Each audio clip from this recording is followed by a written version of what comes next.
Il y a beaucoup de débutants qui commencent la bourse et qui écoutent beaucoup les recommandations.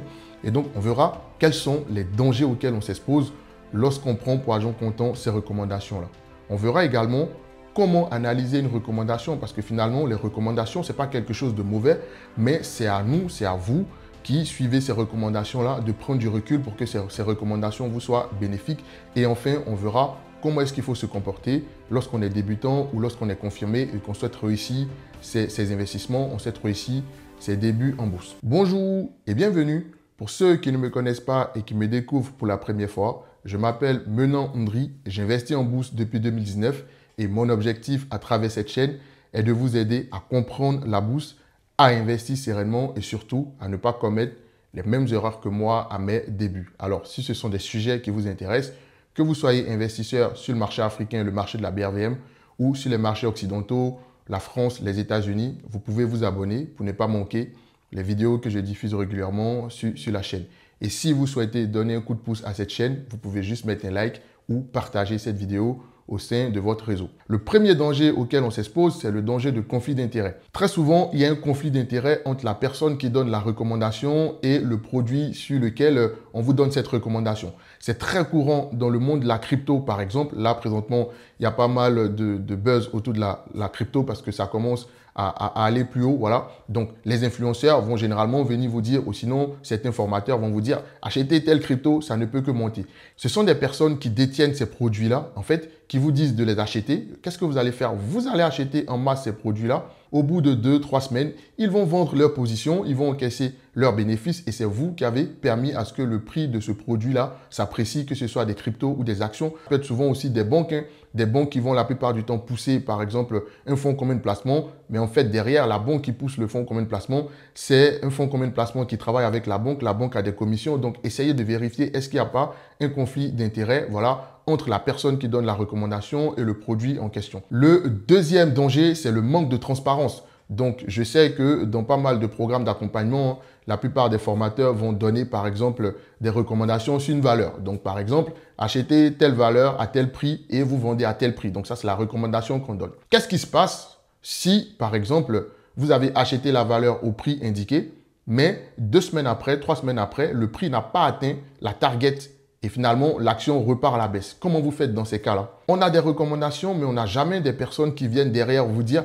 bah finalement, comme le prix de l'action ou le prix du produit n'est pas en train de suivre la tendance qu'on avait déterminée à l'avance, dans ce cas-là, vous devez vous comporter de telle façon. Moi, j'ai été dans ce cas-là en 2019 lorsque je commençais la bourse. J'écoutais beaucoup les gourous. Donc, je me suis retrouvé souvent dans des situations où j'avais des actions en portefeuille, mais je ne savais pas quoi faire. Est-ce qu'il fallait les vendre? Est-ce qu'il fallait conserver? Tout à l'heure, on verra comment analyser les recommandations pour que ça puisse être quelque chose de bénéfique au lieu de quelque chose qui va nous desservir. Le troisième danger, c'est le timing.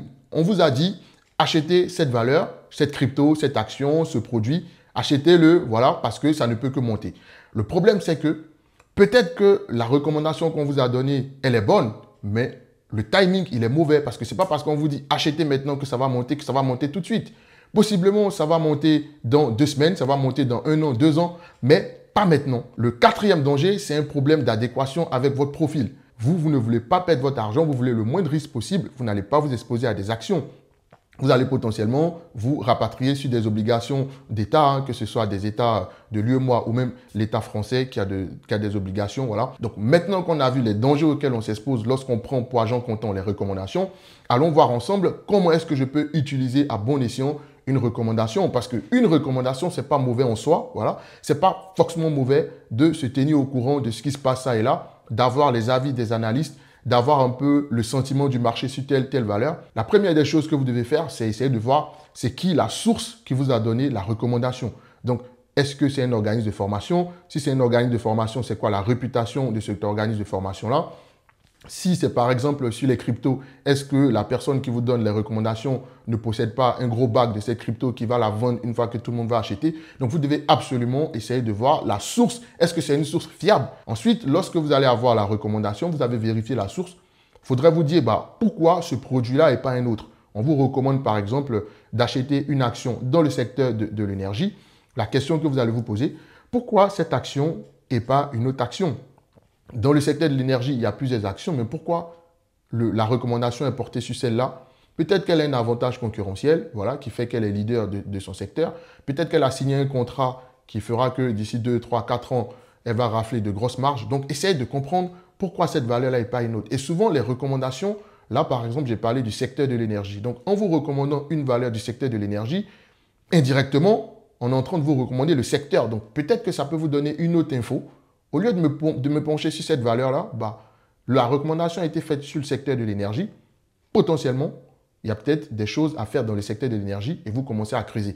Donc, vous voyez, vous êtes parti d'une recommandation sur une action à avoir une recommandation sur un secteur d'activité entier que vous allez étudier. Donc, très important, essayez de comprendre pourquoi cette valeur et pas une autre valeur. Par exemple, si c'est un fonds commun de placement, pourquoi ce fonds commun de placement-là et pas un autre? Allez voir les performances, allez voir lorsque le marché boursier a été dans le jus, comment s'est comporté, par exemple, ce fonds commun de placement-là avant de le choisir ou avant, par exemple, de voir s'il est adapté à votre profil. Ensuite, lorsque vous avez terminé de voir pourquoi cette action ou pas, vous allez voir en fait, est-ce que c'est adapté à mon profil? Voilà.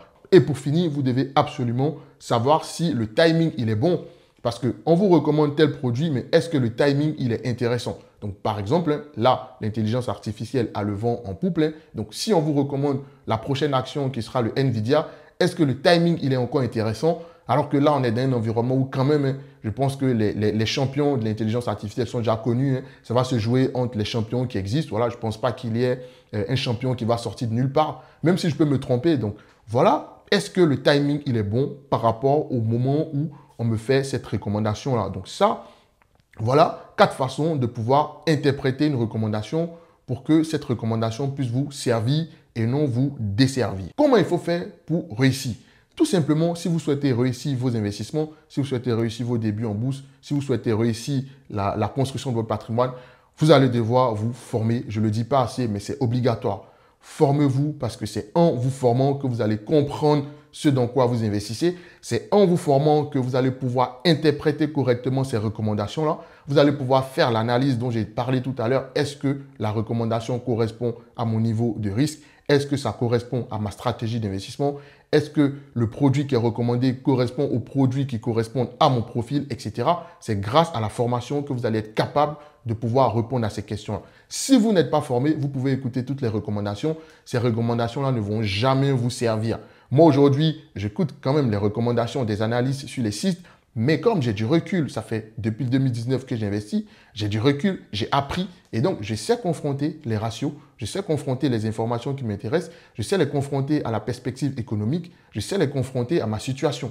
Donc vous, c'est ce qu'il va falloir faire, vous former et quand vous êtes bien formé, vous allez pouvoir utiliser les recommandations à bon escient, mais on ne fonce pas sur les recommandations pour ensuite acheter les valeurs. Ça n'a pas de sens. Vous allez être très déçu. Finalement, dire aux gens quoi acheter, quoi vendre, je ne vois pas la plus-value qu'on apporte en fait, parce que c'est une information, c'est disponible sur tous les sites.